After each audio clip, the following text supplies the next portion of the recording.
Welcome to With You Podcast, where we explore relationships and life transitions. I'm David. And I'm Tara. And we're here to talk to you today about a topic we've chatted about in the car. We've chatted about it a lot of times. I know it's been on my head a lot because it's interfacing with my profession and yours. Yeah. So we're going to talk about AI. Basically, what's fake, what's real, how do we deal with the new influx of AI, chat GPT, artificial intelligence into everything we do. First, should we just catch up a little bit? Sure. Like we always start by saying it's been a while, but this is a new year. Yep. Happy New Year. When is it too It's too late. Okay. It's too late. It's too late to say Happy New Year. All right. Yeah. I always wonder, I guess, now it's too late. Yeah. So it seems like every time we come back around to recording an episode, we've been somewhere We've been in between doing things. We're coming back, we're tired, we're trying to catch up and maybe reflect a little on some new things in our lives. We had the holidays. Yeah. And we had some travel. It was great to We got hit by a deer. Let's just put this on the record. You got hit by a deer. I did. Well, we all got hit by the deer. Well, yeah. I really thought that was the end for me. I know. It came out of nowhere. Yeah, so we're driving in Michigan. Okay, so first of all, let's talk about what's normally happened in my car, which is so once our minivan died after 15 years of service, hard work, and toting it went to a nice farm in Connecticut. It got towed away to be taken apart for parts, I assume. Yeah. I'm pretty sure that's what's going to happen to me too, right? Let's not go there. Right. Yeah, all your parts are working. You're good. Yeah, I'm okay. So, I got my first new car, which is our car, but I drive it. Right. Yeah. Most of the time. You can walk to work. I can walk to work. I don't need a car. So I'm either dropping you off at the airport or you're walking to work. That's pretty much it. And I think for both of us, it's the first brand new car we've ever had. Completely. Every time we bought some from our family or our old used car. So this was like a brand new 2020s new car. It's been a special car. But in the short number of years that we've owned it, it's had a few mishaps. Yeah, well, I think we only had until the deer incident, it was always you driving when the mishaps happened. Now, I just want to go on record, Your Honor, that I was most of the time stationary when the bad things happened. Somehow that's true. And yet, trouble finds you. I know, it wasn't user error, but I just happened to be behind the wheel. An obstacle just happened to be in the path of the tires or happened to hit the windshield. Or one time we were in downtown Chicago, you drove all the way down and then wanted me to parallel park, and I ran over a screw and popped the tire because we're in the middle of the road and you're like, I need you to do this. So we did a fire drill.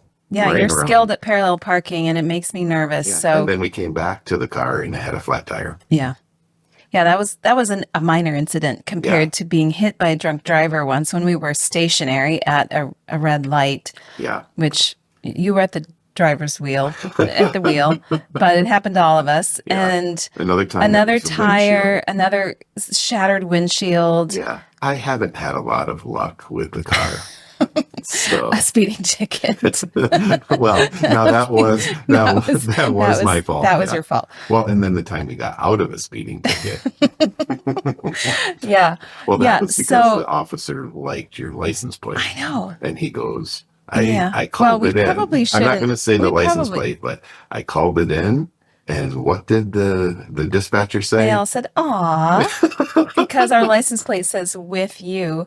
So they thought that was nice and let us off. Yeah. So all that to say, Tara does not let me drive her car anymore.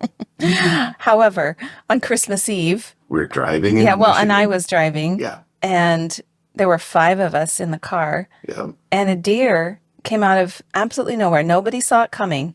None of us. Not one of us. Until its face was visible in the windshield. Yeah, the nose was rubbing on the windshield. Jumped up and into your its whole car. side of its body hit the car. For those who are worried about it, because I was worried about this, my first thing was, how's the deer? And everybody's like, how's the car? The car was fine. We were fine. The deer seemed to have jumped away. That's our story. We're sticking to it. But the deer did, and it was a he. The deer did leave a little bit of himself. Left a huge chunk of fur in the passenger side window, like between the window and the frame of the car. Yeah, and a lot of otherwise we slobber. wouldn't have believed it actually happened. And there's slobber on the windshield. Yeah. We don't need all the details, David. I think we got the picture, but it was funny because after we assessed everybody, all the people are okay, the car seems to be okay, the deer is not in the road. You said, I have to say, I'm not driving. I wasn't driving. It was the third thing. First, I thought, oh, I'm going to die. And then, oh, you've wrecked the car. And then the third thought was a big giggle and, oh, I'm glad I'm not driving. Yeah. But so that was Christmas Eve. We Yeah. had a lovely, the rest of the time was adrenaline free. Yeah. But we had fun with family. We got to see grandchild and just a lot of It's been joy. a good time off. It has been. Yeah. So we're back in the saddle and ready to talk about technology. Here we go. And not cars. Well, we could talk about self-driving cars, but that's not. It's all going to like intertwine at some point. But right now, AI is somewhat new. People are just figuring out how to integrate it into their work. And because both of us work with people, we're like, it's not going to affect us. No. So we both have felt a little bit removed from it. Like we're not going to have to worry about that too much because artificial intelligence is already being integrated into businesses and you've had to worry about it more as a professor. Are your papers being written by the educational side of things? That was where I first ran into the concerns about AI. Yeah, because now what's happening in education are people just saying, asking ChatGPT, write me a paper on family systems theory. And, how do you start to kind of figure out what's real, what's gotten a lot of help? Yeah. That's the first place you were worried about. My daughter-in-law, who was a student, showed me ChatGPT. She goes, here, look it. And it did pretty well. Now, I've learned a little bit about But she didn't write any papers. She doesn't need to. No. She's a smart girl. But if the AI doesn't know the answer, if it's generative AI, it does what people call AI hallucinations. And it writes as if it knows. It created false citations. So I've been talking with my students I think if we learn to use it as a skill and a tool, it'll be helpful. But you have to double check it. You have to do critical thinking. And not a lot of people have been doing that. So that's been the interface that I've had of how do we think, just like class, spell check. Yeah. So in class, I let my students use AI, but they have to cite it.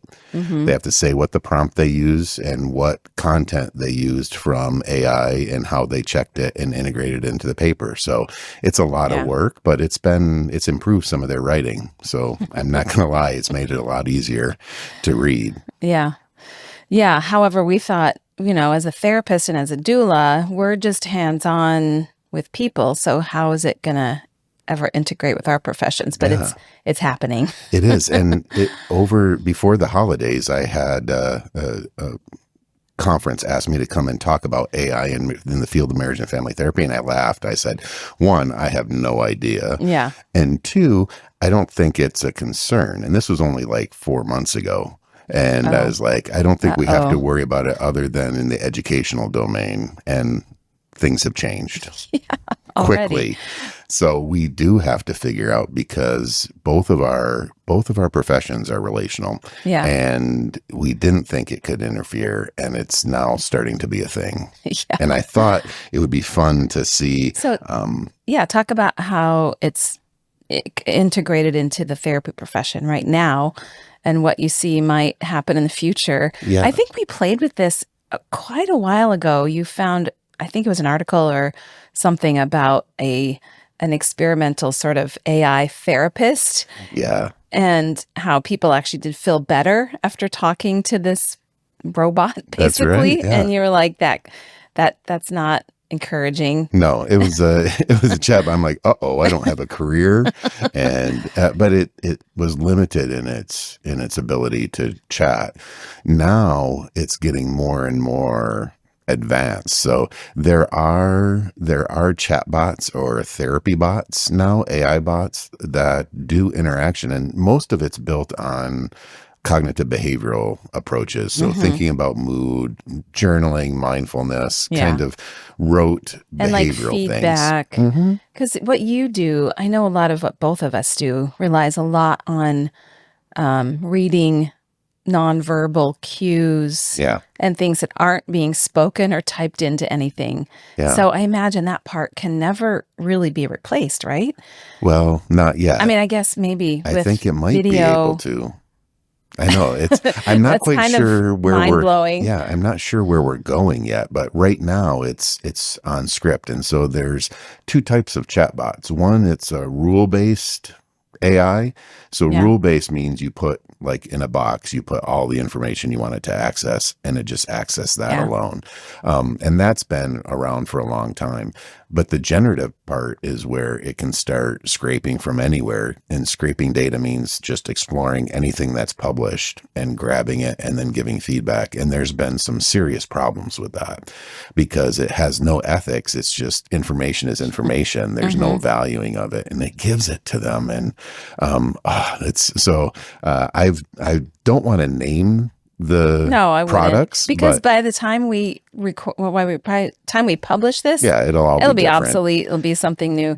But it is allowing, I mean, the therapy part, it is allowing more people to have access that wouldn't necessarily have access. There's been a mental health crisis here in the US and globally that there's not enough providers for the amount of anxiety and stuff going on in people's lives. So here's a mechanism that it can scale It can to be the number accessible. of people, accessibility.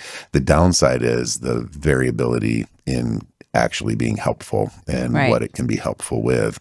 So I think we do have to think about how we regulate this, how we use it as a tool, but we can't undo it and just say, oh, it's not going to be there. It's not going away. And then there's administrative parts that it's fascinating because there's and I think I would like to use it for this, but I'm worried about it. So you can upload, like we do videotaping of our clinical training. And so you could take that video or audio and upload it into the AI note taker software, and it'll take the hour of your therapy and write your clinical note for you from your orientation with what happened and with where you are in the therapy process and what should happen next.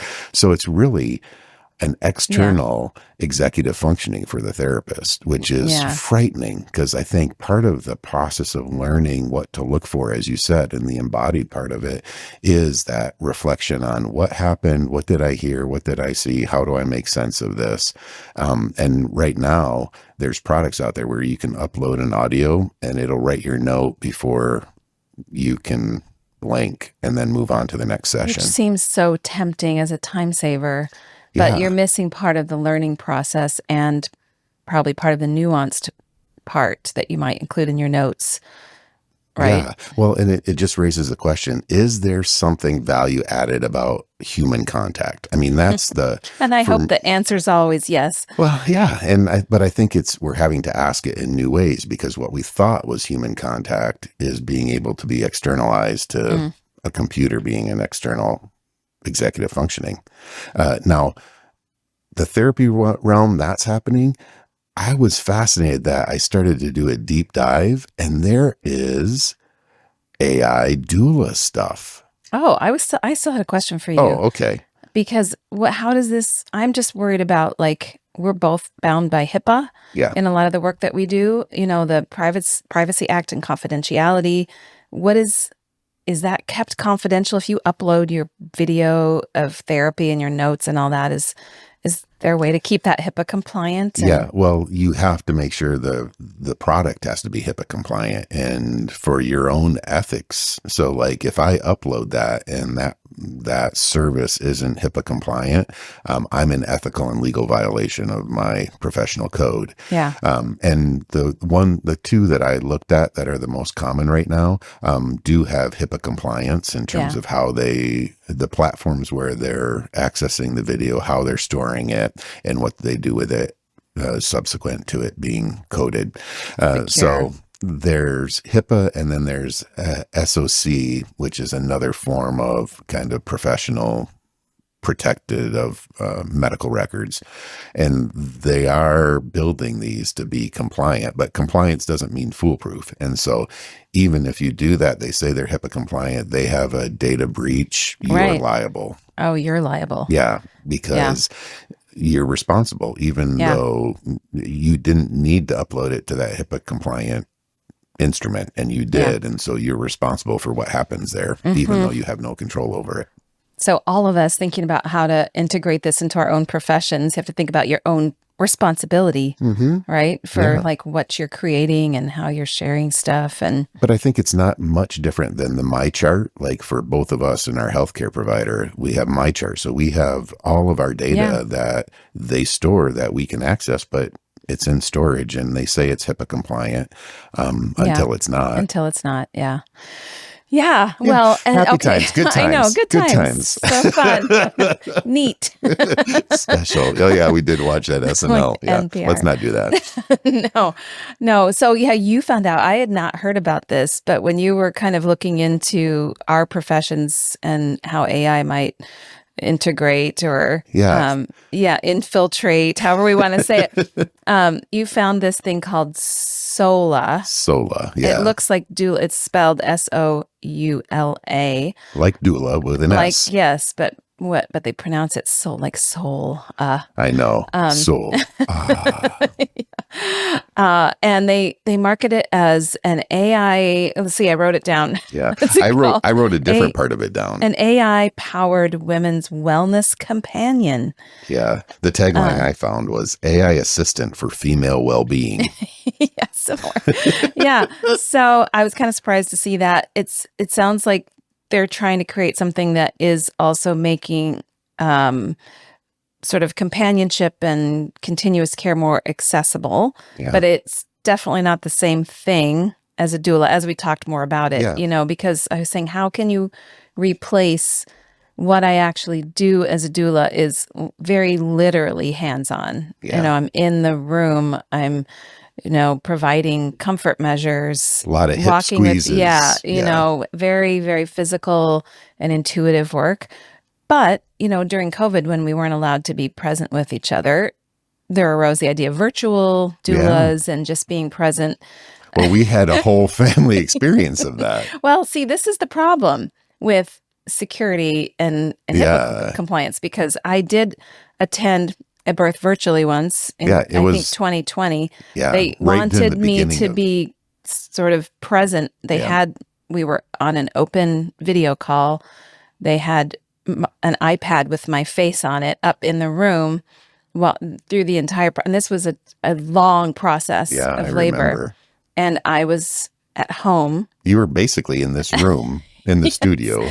And I felt secure, but I did not have headphones on. So outside this room, the family heard a few sounds that made them alarmed. Had to work with the kids, kind of little PTSD. Yeah.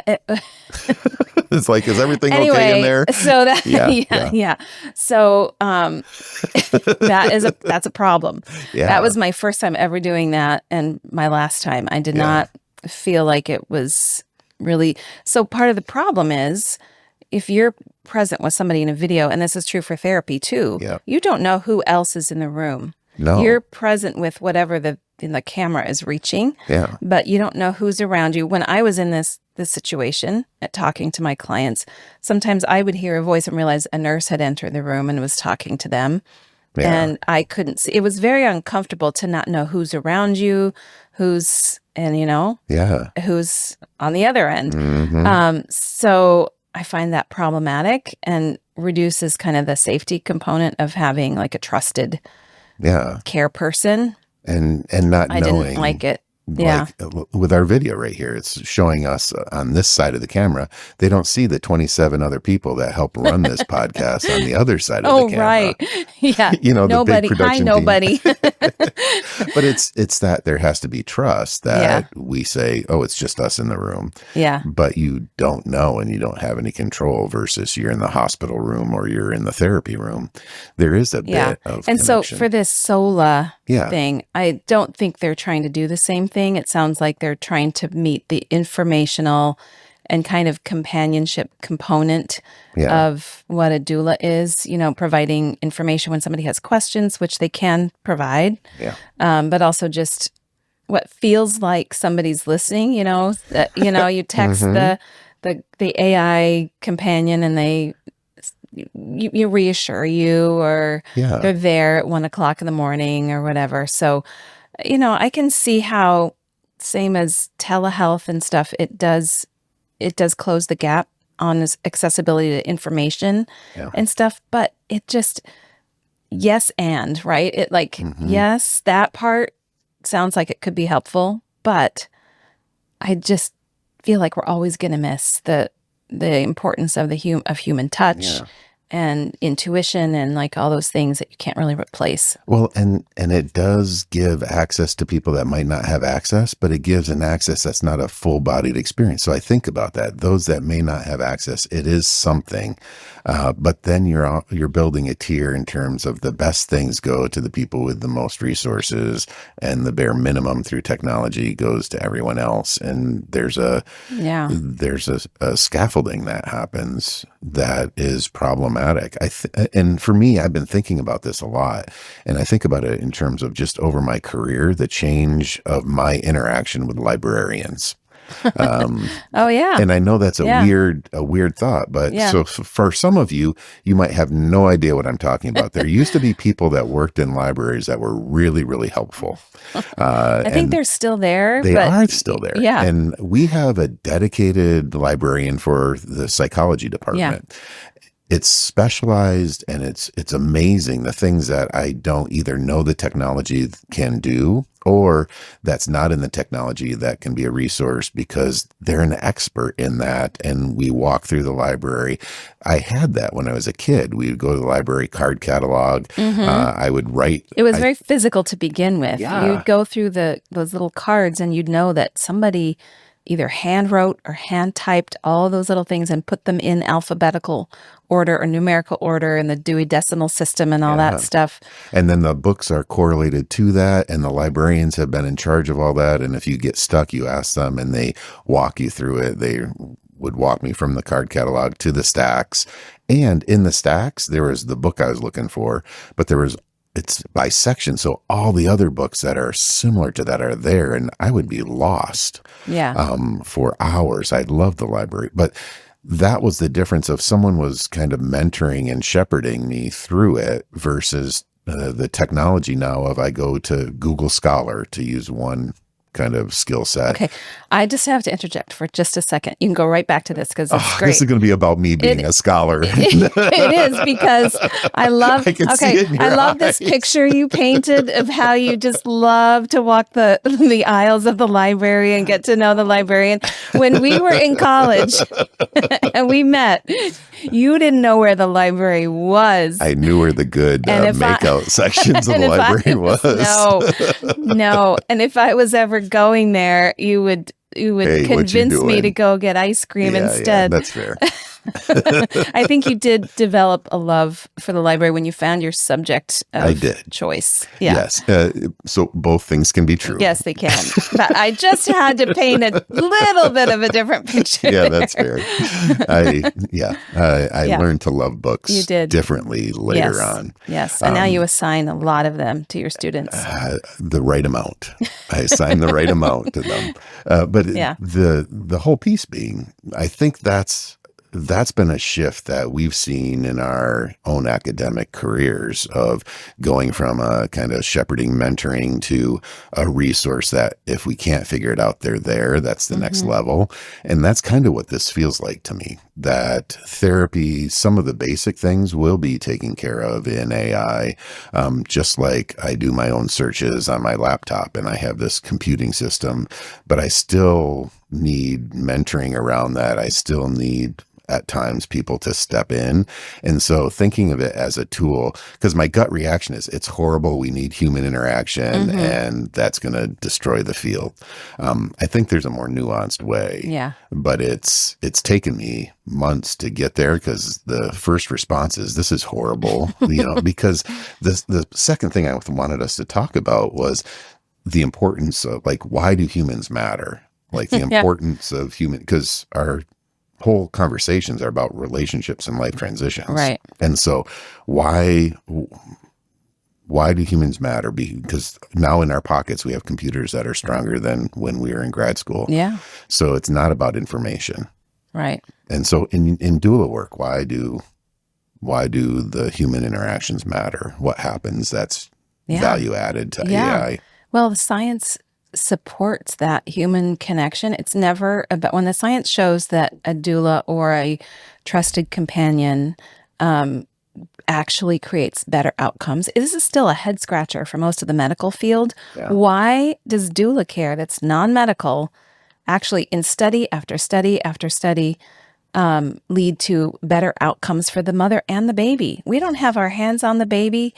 We don't do anything medical. Yeah. And yet it's undeniable that outcomes, health outcomes and satisfaction outcomes and mental health are all better. Yeah.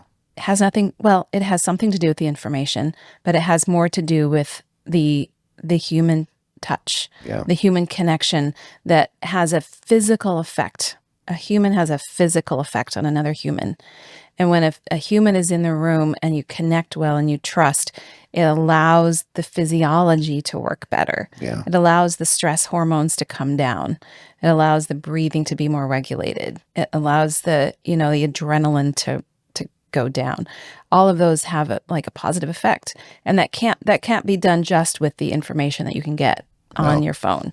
The information can be helpful if it's good information, but it's also hard to weed that out, right? So having a trusted human that you believe has already kind of vetted all that information helps you trust the source. And then in turn, the connection kind of makes that difference in how your body responds. Yeah.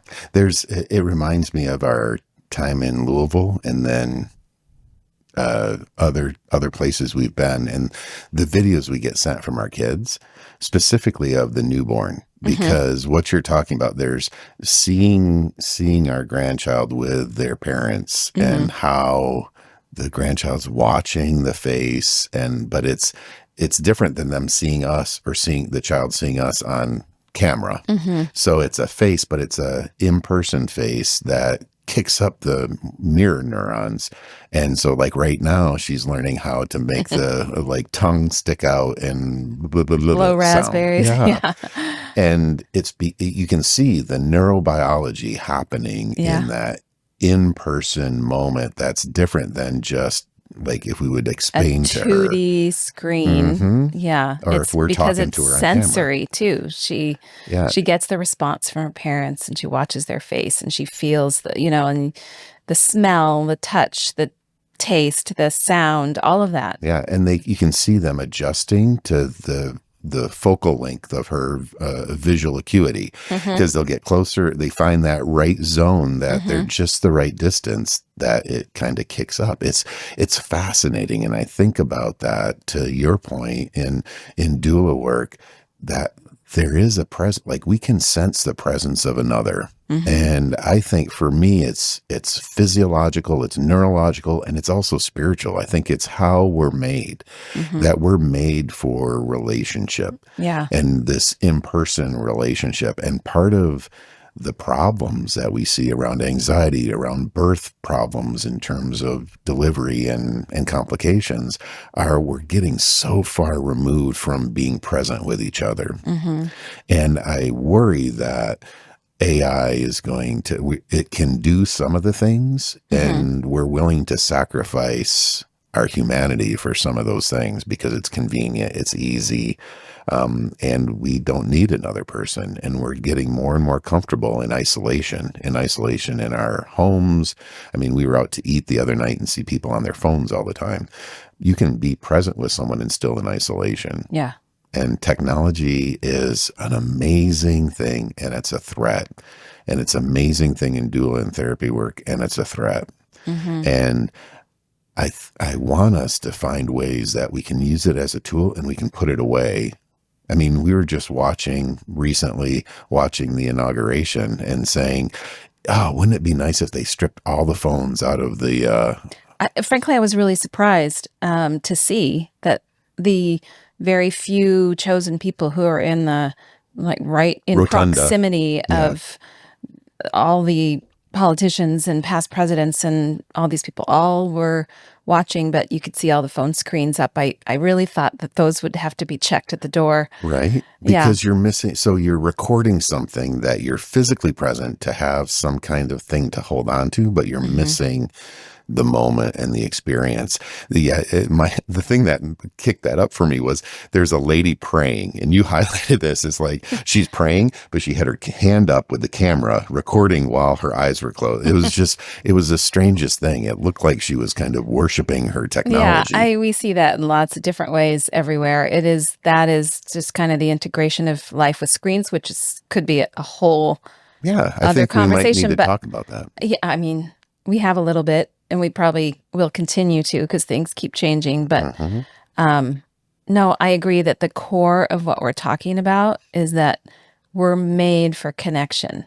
Our whole bodies, our physiology, our psyche, all of that is made to connect with other humans. Yeah. And it's a gift that we were given is each other.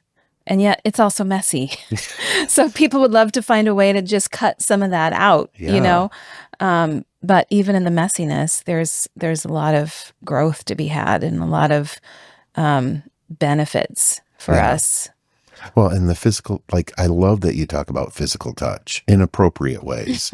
But like the physical touch that you do, you're not medical, but there's a soothing that happens. There's something that's powerful about touch. And here's the thing too, because I was, as you were talking about that and then the human element and what's different about that. Yeah. There are things that you could never quantify that you and I both pick up when we work with people and you were talking about our children and their baby, how they know they can sense the right distance to be from her, or when she gets overwhelmed if they get too close, or she gets anxious if they're too far. And you can't put a number on that or say why you think that. It's just something, it's an innate thing that we're created with. And some people are more sensitive to that than others. I think it's a skill that both of us use in what we do. Because some people that I'm working with in labor, touch is essential for them. My hands are literally on their skin the whole time. Mm-hmm. Other people think they're going to want that. And in labor, they don't want to be touched at all. Yeah. And I have to figure that out. Sometimes they don't say that verbally. Right. I have to read them. I have to read when it's time for me to step back and let them be as a couple, when it's time to step in. And I can't always measure that or teach somebody that. It's just a human thing that we have to learn and train ourselves and learn to be sensitive to be able to really relate well and understand those small cues and be able to connect in a way that's healing and not harmful. Yeah. Because it's surprising. Sometimes people say the opposite of what they want or what they need or what they think they need. I mean, supervising, I'll be like, oh, this is what you need to go in and say. And the students do, and they're like, how did you know that? It's like, well, did you notice the body position? Did you notice the eyes? What was happening for you? What you were sending out? And they're like, but I said everything you told me to say. And it's like, it's not just saying it, but it's how you say it. And that comes with the kind of wisdom. And I think wisdom is making lots of mistakes and learning from them. Mm-hmm. Like trying to explain why things work has been the hardest part of supervising and training. And I know for you too, training young doulas and parenting, it's just like, well, there's repetition. And parenting, that's part of it too, right? Is like people try to give these, step 1, step 2, step 3 to success for parenting. Oh, that drives me crazy. I know, right? Because it doesn't work for every family. It doesn't work for different children in the same family. Yeah. So a lot of what we have to do in all of these things we're talking about is learn to observe. Yeah. Learn to observe the small things and be the expert on that person, in what you're learning. And we make mistakes, and that's how we learn. But the more we observe and stay curious and stay humble, and ask for wisdom. Well, and it's a being in the room with each other, right? Like I can have an idea of who you are. And then we get together and it's like, oh, this abstract thing that I could put you in a bucket. Now there's a unique person here that I have to interact with differently. And I think it's why peace accords, it's why couples therapy, it's why church community needs to be done at least sometime in the same physical space, because you get to experience and know each other, not a head knowledge, but know each other in terms of you're a unique human being that I'm interacting with and not just an idea. Yeah. And so AI provides us with ideas. It doesn't provide us embodied. Now, I can imagine a time when we have, I read way too many Isaac Asimov books when I was growing up, and the iRobot and Foundation series, that robots could do that. They were embodied. They weren't like physical. Well, they did get that way at the end, but they could interact. And so then the question is there still something more than just that part? Right now, that's the part that's unique that we contribute to each other.